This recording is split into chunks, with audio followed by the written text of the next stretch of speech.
Chinese Tesla Challenger XPeng prices its P5 sedan from US $24,700 after subsidies as battle for EV buyers intensifies.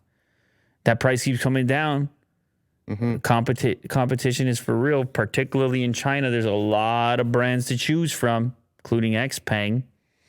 There's a look, I guess, at the P5. It's nice. Two-tone, black roof, white and black all over the place. Got some flashy rims on it.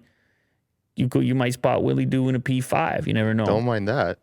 XPeng Motors has priced its upcoming P5 sedan from as low as 160,000 won, which is US 24,700, to lure thousands of price-sensitive domestic buyers, heating up competition days after Tesla unveiled a cheaper version of its all-electric sport utility vehicles. So they're driving that price down. Their Model Y dropped to what? The runaway leader.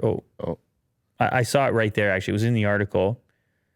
The runaway leader in the premium EV segment offered a standard long-range Model Y at 20% below its long-range version earlier this week.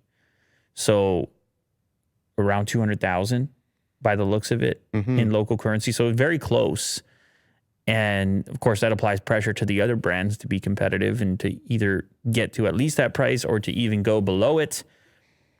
That market, I guess that's the biggest market in the world for EVs at the moment. Also, tremendous selection over there and kind of a battleground for the future of EVs. And Tesla's made big investments, not just from a sales and marketing perspective, manufacturing perspective, even talks of potentially designing a model specifically for that market.